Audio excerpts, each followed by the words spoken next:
Russia, Ukraine யுத்தத்துல மிகப்பெரிய சம்பவத்த நான் பண்ணிட்டேன் அப்படின்னு ஜெலன்ஸ்கி நாள்ல இருந்து இன்னைக்கு வரையும் கத்திக்கிட்டு இருக்காரு. ஒரு பயலும் நம்ப போறதில்ல, ஏத்துக்க போறதில்ல. ஆனா எல்லா பயலும் நம்புற மாரியும், ஏத்துக்கிற மாரி சம்பவம் தான் கடைசியா பண்ணது. என்ன?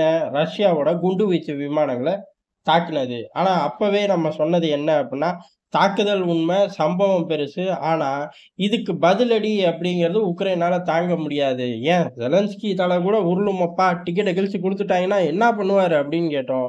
ஏறக்குறைய அந்த 2வது சம்பவம் நடக்கல. ஆனா சம்பவம் நடந்துகிட்டே இருக்கு. 400 ஆளில்லா விமானங்கள், 40 மிசைல்களோட முடிவுரை அப்படின்னு முடிஞ்சிரும்னு நெனைச்சோம். அப்படிலாம் நாங்க முடிக்க போறதே இல்லன்னு அடுத்த நாளே ஆரம்பிச்சுட்டாய்ங்க. அடுத்த நாளும் பெரிய அளவு தாக்குதல். ஆனா இந்த தாக்குதல் 16 முக்கியமான லொகேஷன்கள். இந்த 16 லொகேஷன்கள் தான் பெரிய அளவு கீ பாயிண்ட்டா சமகாலங்கள்ல உக்ரைன் ராணுவத்துக்கு கை குடுத்தது. காரணம் என்ன? அதுல தான் இவர்கள் ரகசியமா ஆயுதங்கள் சேர்த்து வச்சிருக்கார்கள். முக்கியமான இந்த ஆளில்லா விமானத்தோட ஸ்பேர் பார்ட்ஸ், மெயின்டனன்ஸ் இந்த மாரி ஏகப்பட்ட விஷயங்கள் இந்த 16 லொகேஷன்ல இருந்து தான் பம்ப் ஆயிருக்கு. மறைமுகமான லொகேஷன் தான் இன்னைக்கு இல்லை. உண்மையிலேயே மறைஞ்சு போச்சு லொகேஷன். சீக்ரெட் லொகேஷன்னாய்ங்க. டிஸ்ட்ராய்ட் லொகேஷன் மாத்திட்டோம் போ! அப்டின்ட்டாய்ங்க. அந்த அளவுக்கு தரமான சம்பவம், செம்மத்திக்கு அடி. இந்த 16 லொகேஷன் மட்டும் தானா அப்படின்னு கேட்டா, ஏறக்குறைய இத தாண்டி 20, 22 லொகேஷன்கள மார்க் பண்ணி தாக்கியிருக்கார்கள். அது எல்லாமே ரஷ்யாவோட ஸ்டைல். கிளச்சு போட்டு ஊரையே நடுங்க விடுறது. உக்ரைன கேட்டா, மொத்தமுமே ஊர நடுங்க தான் விட்டுருக்காய்ங்க. எதுவுமே மிலிட்டரி சைட் இல்ல அப்படின்ட்டாய்ங்க. மிலிட்டரி சைட் இருக்கு, இல்லைங்கிறதே தேவையில்லடா. யுத்தம் வந்துருச்சு. யுத்தத்துல 3 வருஷம் ஓட்டிட்டீங்க. மிச்சம் மீதி என்ன இருக்குன்னு நமக்கும் தெரியல. அவனுங்களுக்கு தெரிஞ்சாவாச்சும் தேவல.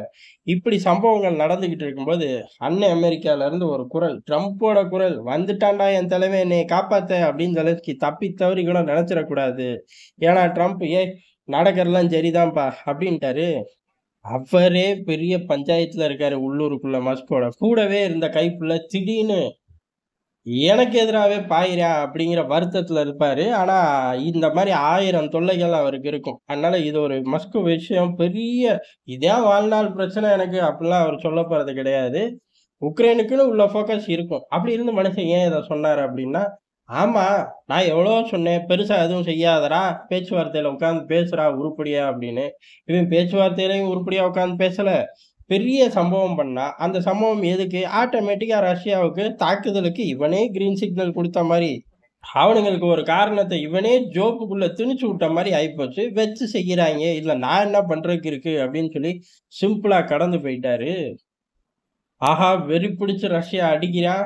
காப்பாத்த வேண்டிய அமெரிக்கா கிளம்பி போறான் அப்படின்னு பார்த்தா, கூடவே உள்ள ஆட்கள். யாரு? ஜெலன்ஸ்கி கூடவே உள்ள கோர் டீம். அதுலருந்து பொங்கிட்டாய்ங்க.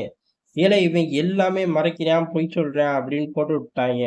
இறந்த வீரர்கள் நூற்றுக்கணக்குல இறந்த வீரர்கள், ஆயிரக்கணக்குல இறந்த வீரர்கள்னு 100ல ஆரம்பிச்சு 1000த்துக்கு வந்துட்டாய்ங்க. சொல்லக்கூடிய நபர்கள் எல்லாமே ஜெலன்ஸ்கியோட உள்வட்டம், வெளிவட்டம், ரகசிய வட்டம். ஜெலன்ஸ்கியே நாளைக்கு இல்லாட்டி ரீப்ளேஸ் பண்ணக்கூடிய ஆட்கள். அப்ப முக்கியமான டிக்கெட்டுகள் சத்தியம் பண்ணாத குறையா சொல்ட்டாய்ங்க. இதுல ஆயிரக்கணக்குல வீரர்கள் இறந்துட்டார்கள். அவர்கள் பாடிய கொண்டு வர கூட இவன் விரும்பல. கொண்டு வந்தா எங்க வீரர்களோட இறப்பு வெளியில தெரிஞ்சிரும்ங்கறக்காக கொண்டு வர மாட்டேங்கிறான் அப்படின்னு சொல்லி போர்க்கொடி தூக்கிட்டார்கள். அப்ப பெரிய அளவு ரஷ்யா ஒரு பக்கம் தாக்குது. தடுக்க முடியல, தவிர்க்க முடியல. இதெல்லாம் ஆரம்பிச்சு விட்ட அண்ணன் அமெரிக்கா ஏதாச்சும் சொல்லுவான்னு பார்த்தா, அவன் செஞ்சது நியாயம் தான். நீ செஞ்சதுக்கு பதிலடி செய்றான். நான் இதுல தலையிட மாட்டேன். போ! அப்படின்னு சொல்லி ட்ரம்ப்பும் கழட்டி விட்டார். சரி ரைட்டு. ரஷ்யா அடிக்கிறான்னு அமெரிக்கா கழட்டி விட்டா, நம்ம பயலுக அப்படின்னு திரும்பி பார்த்தா, நம்ம பயலுகளும் அகைன்ஸ்டா போயிட்டாங்க. அதாவது அவரோட பசங்களும் அகைன்ஸ்டா போயிட்டாய்ங்க. சொந்த ஊர்லயும் ஜெலன்ஸ்கிய அடிக்க ஆரம்பிச்சுட்டாய்ங்க. 4 பக்கமும் அடி வாங்குறார். இதுக்கும் மேல அடி வாங்க முடியுமா அப்படின்னு கேட்டா வாங்குவார்.